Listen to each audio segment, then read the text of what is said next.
One of the greatest urban legends in all of video game history was that there was a way to revive Aeris in Final Fantasy VII, a series of special button presses. Use the Desert Rose. Get 100 tissues at the Golden Saucer's battle arena. Of course, nothing actually works besides hacks, but it makes sense that people would think it's possible. Although it wasn't the first time that a playable character would die in a Final Fantasy game, it was perhaps the most jarring. To a lot of people, it seemed like a foregone conclusion that she would fill the role of love interest that Cloud ultimately winds up with. And although the game mechanics allow for any character to play the part if you want, she's the only character that decidedly fills the role of White Mage. And because she dies so early, you really have to grind to see all of her limit breaks before it's too late.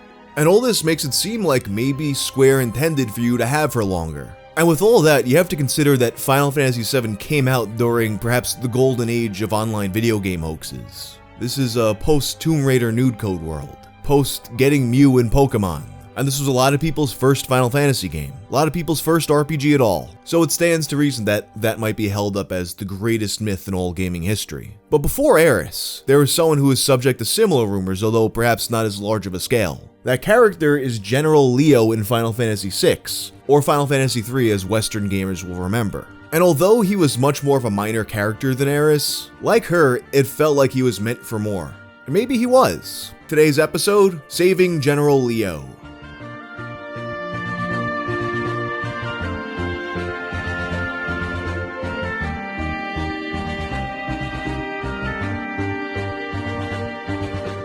This video is sponsored by Raycon. Now that the weather is good again, I've been forcing myself to go outside, get some sun and go on long walks listening to music. And of course, I'm doing that with my Raycon Everyday Earbuds. Their optimized gel tips make sure they're comfortable and stay in your ears, even when you're running. I know you guys have seen me talk about Raycon's Everyday Earbuds before and thought, what do you mean the same audio quality I expect for the big guys, but at half the price? Well, now's the time to check out Raycon because they've just launched their new upgraded model, featuring an improved ergonomic design, multi-point connectivity, and active noise cancellation. The quick charge function is a lifesaver. Just 10 minutes of charging gives you 90 minutes of playtime. Just click the link in the description box or go to buyraycon.com/wang. You'll get 15% off your Raycon purchase plus free shipping. If you've been following this channel long enough, you probably know that Final Fantasy VI is my favorite of the entire series. Probably second only to Chrono Trigger as my most replayed RPG ever. Even got a bunch of Final Fantasy VI tattoos. This game's a big deal to me.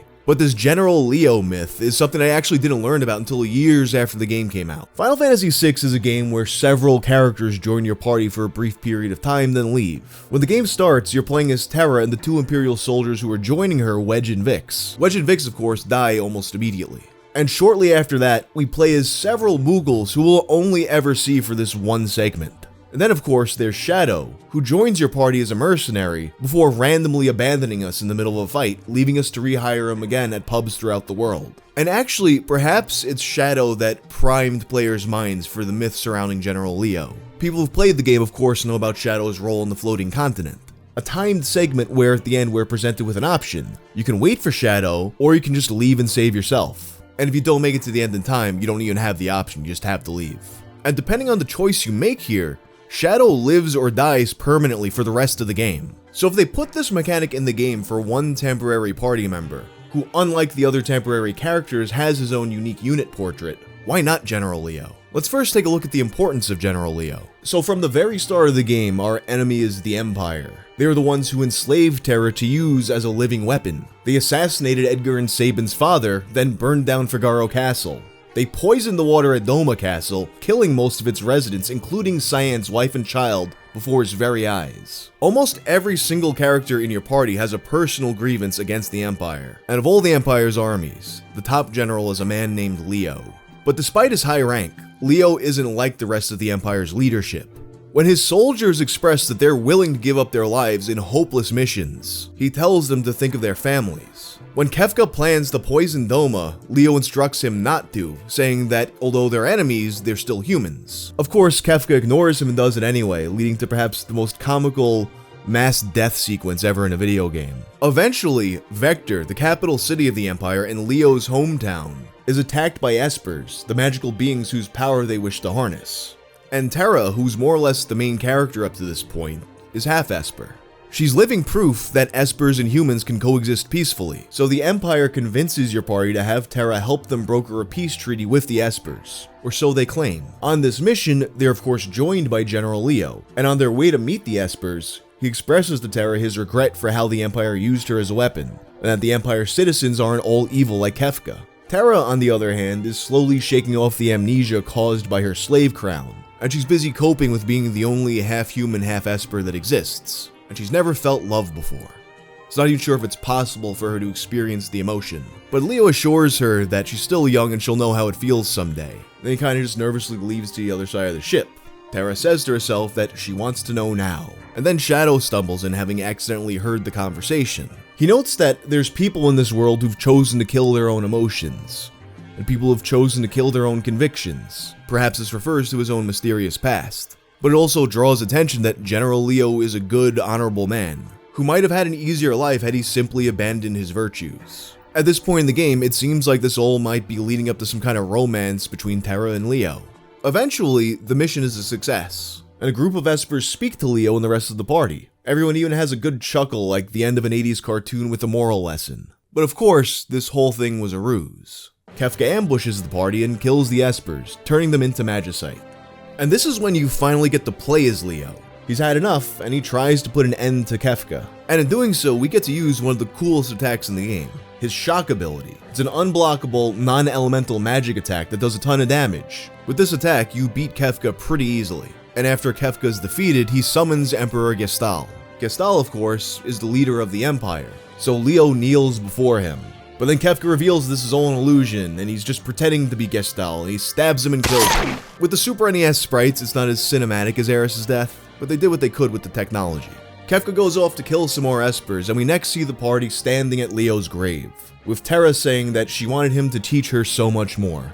Of course, that never happens. And later in the game, Terra discovers love by taking care of orphans after Kefka destroys the world. In fact, you can even leave her with the orphans and beat the game without her. You see, the second half of the game is built around exploring this post-apocalyptic world and getting your old party members to rejoin. And there's slightly different endings to the game depending on who you do and don't recruit, including the two secret characters, and Shadow if you let him die. So this adds more to the idea that perhaps there was a way to get Leo back. One of the most prevalent rumors about getting Leo back involved the Dinosaur Forest. So the Dinosaur Forest is basically the place to grind experience points at the end of the game.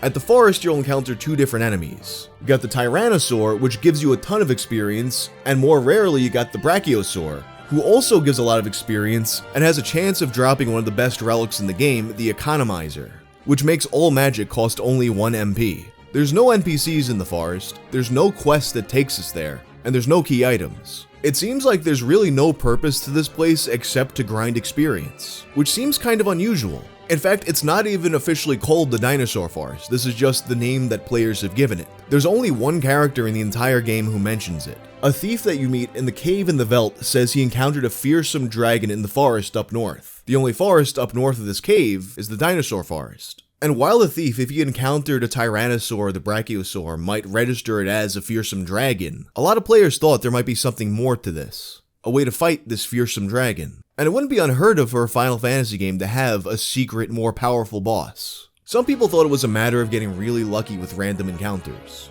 not unlike how you'll very rarely encounter Death Gaze when flying around the map. But the most common theory revolved around killing enough dinosaurs. Sometimes they said you had to kill 1,000, a lot of times they said you had to kill 4,000. After doing that, one of two things might happen. You'll encounter a secret dragon boss who, when you kill it, drops a potion that revives Leo. Or you start encountering a new enemy, the gold dragon, who has a chance of dropping this potion.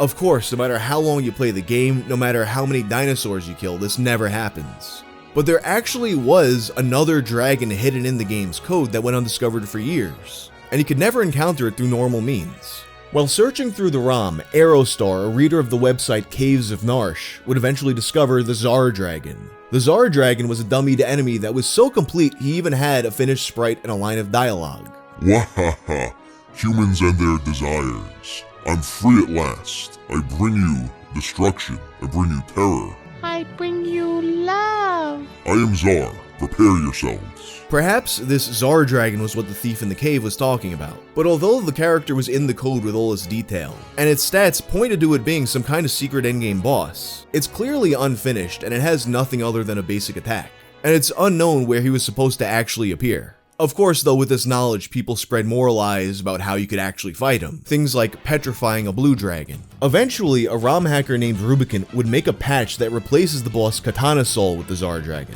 This version circulated online somewhat without people realizing it, causing some people who played that version for the first time to think that they actually had fought the Zar Dragon, and it was possible to fight him because they did it themselves. The Zar Dragon would later actually be put into Final Fantasy VI Advance as the Kaiser Dragon, the boss of an optional dungeon. It's unclear though if the way they used him was the original intention, and it's very likely that the way they implemented him was to please the fanbase. And of course, it had absolutely nothing to do with reviving Leo. Ultimately, it would turn out that the thief's reference to a fearsome dragon was one of many mistranslations in the game. In later versions, he would refer to there being huge dinosaurs. And as I saw I90 East, a user of the Caves of Narsh forums, point out all the way back in 2004, in Japanese, they use the word for dragon to describe a dinosaur.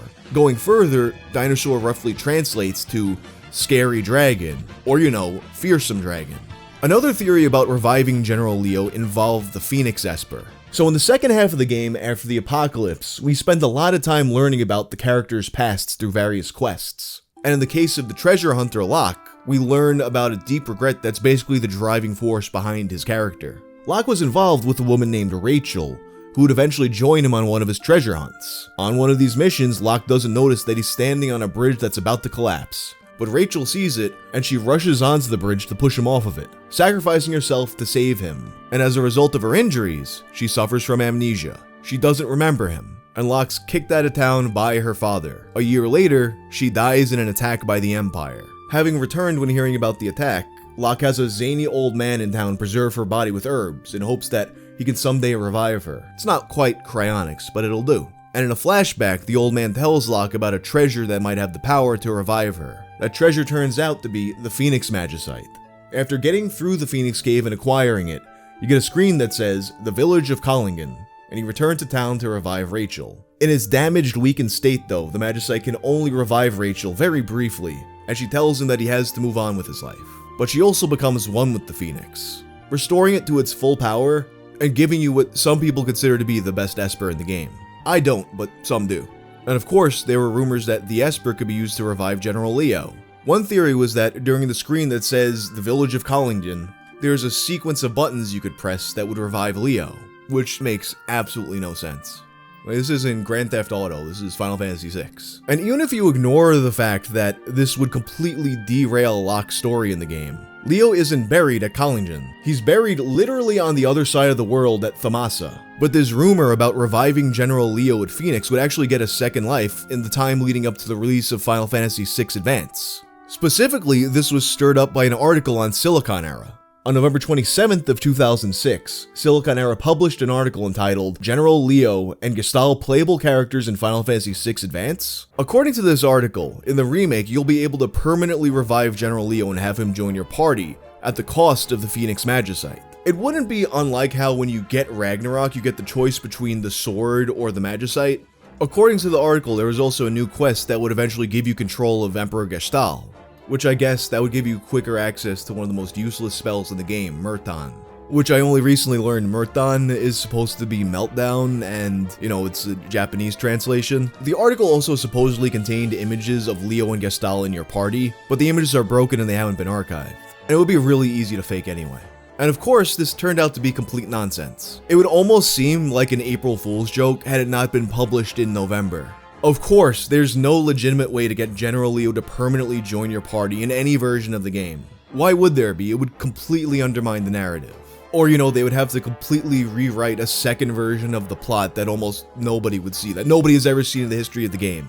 And as cool of an attack as Shock is, unlike all of the other characters' special abilities in this game, there's no real extra layer of strategy that's added by having it. That being said though, there actually is a way to get Leo back in your party that doesn't involve hacks or Game Genie or anything like that. On August 6th of 2011, a user of the Something Awful forums named Elephant Gun created a thread entitled, "Let's Break Final Fantasy III." A lot of the thread revolves around the glitch that allows you to bring the airship to any point of the game after dying on purpose on the floating continent. Without getting too into the technical aspects of the glitch, correctly going throughout all the steps will allow you to have the airship back at the last point you saved, which if you don't save for a long time, can be basically anywhere. And there's a lot of interesting stuff she was able to do with this. You got Terra looking at her own transformed, comatose self in Zozo, or you got temporary ghost party members from the Phantom Train one-shotting bosses later in the game. You got Bannon riding his raft all over the world.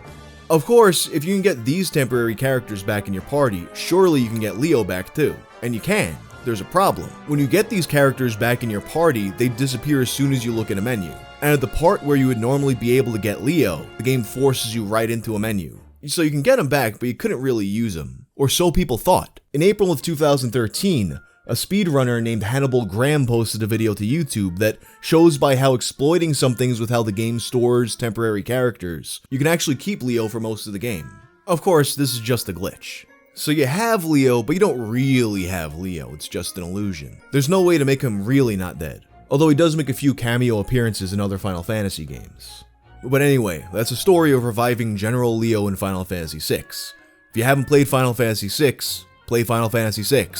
And if you like this video, turn on notifications and check out my video about Street Fighter Rainbow Edition. I'm out.